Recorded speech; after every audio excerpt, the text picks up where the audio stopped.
왜 축복을 내 것으로 삼지 못하느냐? 그런 두 번째 하나님의 말씀입니다. 자, 하나님은 우리에게 복을 주기를 그토록 원하시는데 왜 우리가 아직도 그 축복을 내 것으로 삼지 못할까? 그 핵심의 이유는 무엇일까 하는 것입니다. 오늘 이 저녁에 생각해 볼 것은 나의 자아상의 문제다 하는 것입니다. 자아상의 문제.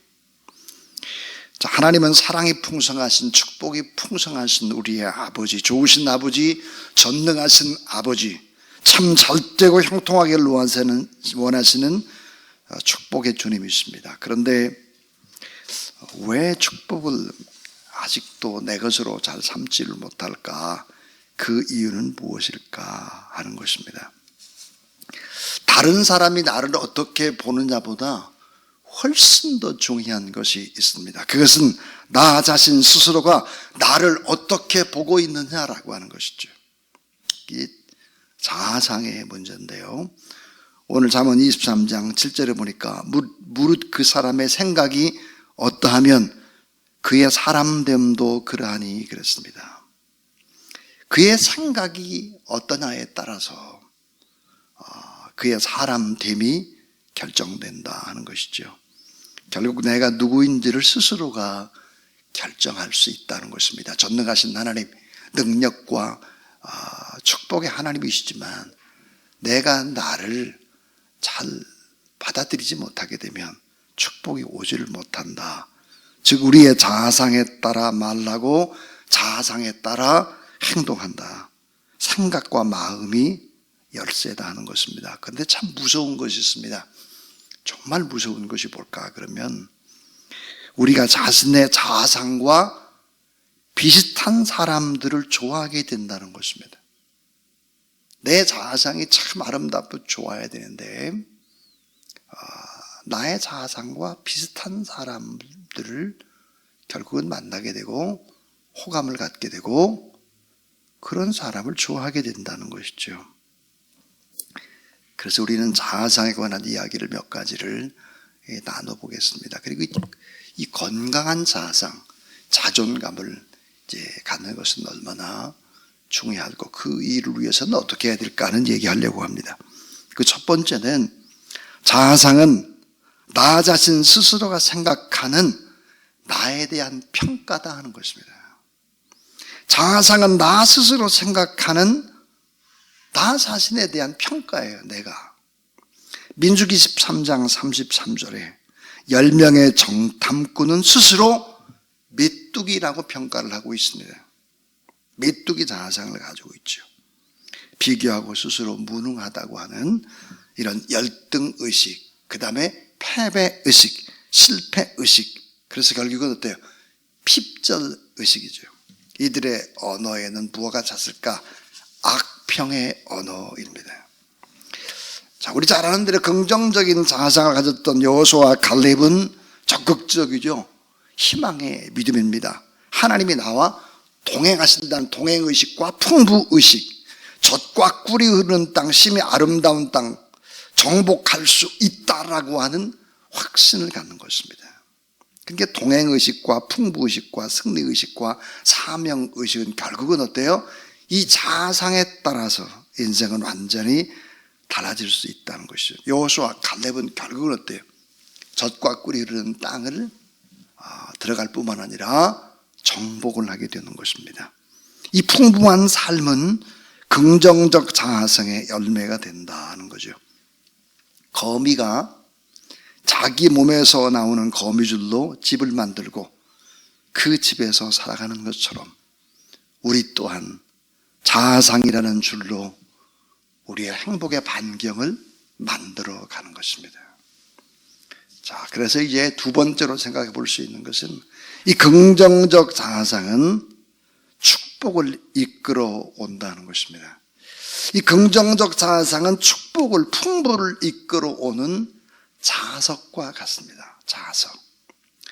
여러분, 자신을 과신하는 것은 아주 나쁜 것입니다. 그런 위험스러운 일이죠. 그러나 참된 주 안의 자신감은 하나님의 능력과 믿음의 근거랍니다. 하나님의 도우심, 하나님의 함께 하심을 믿는 믿음에서 결국은 우리는 자신감을 갖기 때문이죠. 조의 마이어스라는 사람을 자신감을 이렇게 정의했습니다. 자신감이란 자신이 할 수 있는 일에 대한 긍정적 태도를 갖는 것이다.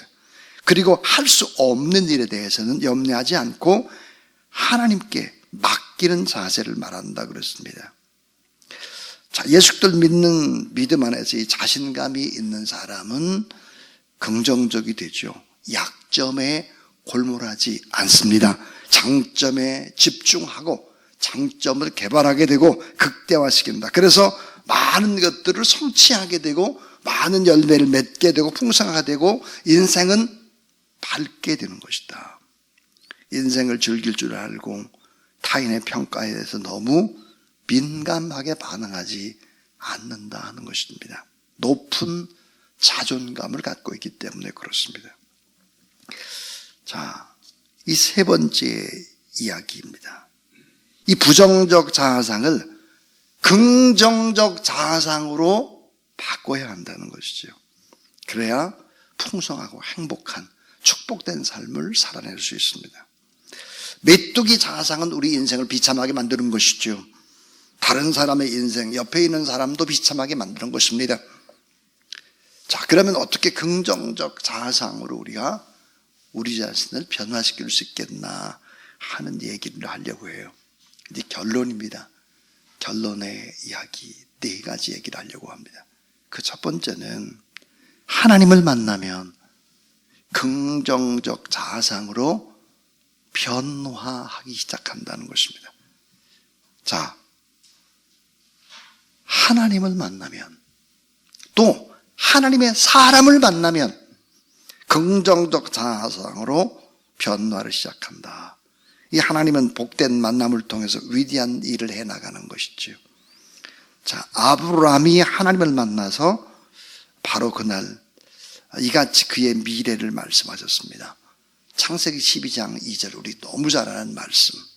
내가 너로 큰 민족을 이루고 내게 복을 주어 내 이름을 창대케 하리니 너는 복의 근원이 될지라 그랬습니다. 자, 하나님은 장차 아브라함의 모습을 내다보셨습니다. 큰 민족을 이룰 것이다. 복의 근원이 될 것이다. 복을 베푸는 사람이 될 것이다. 엄청난 비전, 엄청난 이미지, 엄청난 셀프 이미지를 세워주는 만남, 가치를 인정해주는 만남, 사명을 완수하도록 도와주는 만남은 너무 귀합니다. 이런 하나님을 만난 사람, 그리고 하나님을 잘 믿는 사람을 만난 사람, 이런 사람은 긍정적 자아상으로 바꿔지게 된다 하는 것입니다. 두 번째 아주 중요한 얘기인데, 축복의 언어가 긍정적 자아상으로 우리를 변화시킨다는 것입니다. 여러분, 축복의 언어는 너무 중요합니다. 내 곁에 있는 사람이 나에 대해서 축복의 언어를 쓰는 것은 너무너무 중요한 것입니다. 오늘 본문에 하나님은 아브라함에게 복을 빌어주십니다. 하나님이 아브라함에게 베풀으신 복은 축복의 언어 속에 이미 내재되어 있습니다. 좋은 이야기, 축복의 언어를 듣는다고 하는 것은 가까운 사람에게 그것은 뭘까요? 곧 예언입니다. 예언의 수준이죠. 하나님의 축복의 언어, 인간의 언어 가운데 축복의 언어는 가장 귀한 자산이요 유산이 되고, 이건 예언이 될 수 있다는 것을 알아야 합니다. 창세기 1장 28절에 인간 창조 후에 맨 처음 했던 말이 뭘까? 복이에요. 복. 하나님이 그들에게 복을 주시며 가라사대 그랬습니다. 여러분, 거친 언어를 쓰는 사람이 스스로 만족한 자족의 삶을 살아갈 수는 없습니다. 부정적인 얘기, 나쁜 얘기를 쓰는 사람이 스스로 행복할 수 없죠. 주변의 사람도 행복할 수가 없습니다. 자, 예수님은 승천하실 때 어떻게 했을까요? 자, 예수님은 승천하실 때 두 손을 높이 들었습니다. 그리고 뭐예요? 복을 빌어줬습니다. 누가복음 24장 50절부터 51절의 말씀을 볼 때마다 감격이 됩니다. 손을 들어 저희에게 축복하시더니 축복하실 때에 저희를 따라하세요. 하늘로 올리우시니 두 손을 높이 들어서 그 주변에 있는 사람들을 다 축복하시고 하늘로 올라가셨다 그랬습니다. 여러분, 복을 빌어주는 건 너무 중요합니다.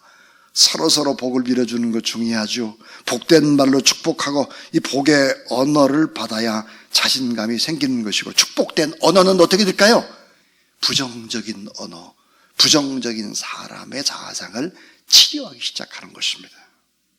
그리고 관계를 새롭게 하는 행복의 능력이 임하기 시작하죠.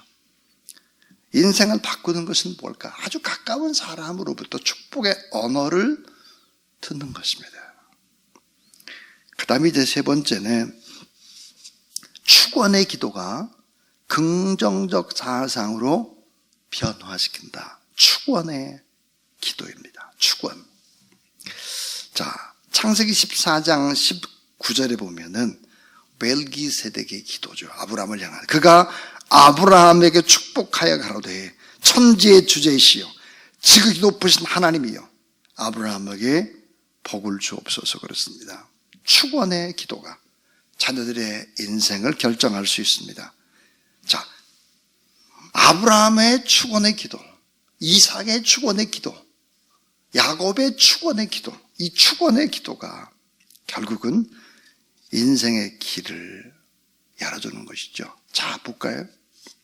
이삭의 축원의 기도를 받았던 야곱과 축복의 언어를 받지 못했던 에서의 삶은 정반대의 삶이 되고 마는 것입니다.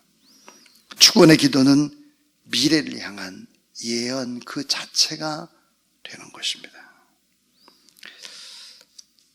참 중요한 이야기죠. 축원의 기도는 꿈을 꾸게 하고 확신을 품게 하고 비전을 갖게 하고 긍정과 또 자부심을 갖게 하고 자신감을 갖게 하죠. 얼마나 소중한 존재인지, 가치 있는 존재인지, 얼마나 사랑을 받는 존재인지를 알게 된다는 것이죠. 이 마지막 네 번째 이야기는 가치 있고 의미 있는 목표가 긍정적 자아상으로 변화시킨다. 자, 가치 있고 의미 있는 목표. 자, 하나님은 아브라함을 부르시고 우상장사의 아들, 물질의 풍요와 인생의 목적이 될 수 없음을 가르쳐 주셨죠. 자, 의미 있고 가치 있는 삶의 목표가 뭐였을까요? 아브라함, 복의 근원 되는 거예요.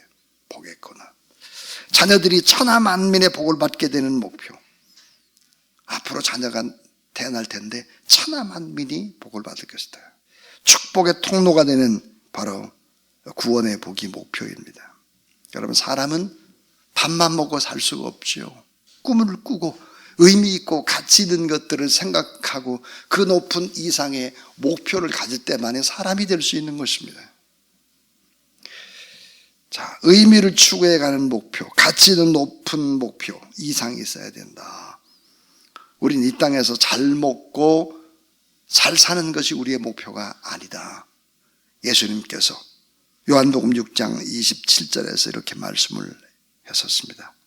썩는 양식을 위하여 일하지 말고 영생하도록 있는 양식을 위하여 하라 그랬습니다. 언어가 바뀌면 인생이 어때요? 복되게 바뀌죠. 기도가 바뀌면 우리의 삶의 목적이 바뀌게 되면 인생은 바꿔주는 것이죠. 우리는 메뚜기가 아니고 하나님의 자녀입니다. 하늘의 권세를 가진 왕의 자녀, 왕의 권세를 가졌죠. 말할 수 없는 잠재력과 능력을 가졌다. 그러니까 여러분, 축복의 언어를 사용하고 축원, 더 많은 축복의 기도를 하고 서로 축복을 하는, 그래서 여러분이 늘 높은 그 자아상을 가지고 또 높은 자존감을 가지고 그렇게 행복하게 인생을 살아내는 축복의 사람들이 다 될 수 있기를 주님의 이름으로 축원합니다. 기도하면 하나님이 여러분의 길을 보여주실 것입니다. 하나님이 예비하신 사람을 만나게 될 것이고 하늘의 보고를 열어줄 것이고 지혜와 능력과 기쁨도 주시고 여러분의 또 자아상이 더 아름답게 변화돼서 하나님이 주시고자 하는 복을 마음껏 받아 누리는 그런 여러분 다 되기를 주님의 이름으로 축원합니다.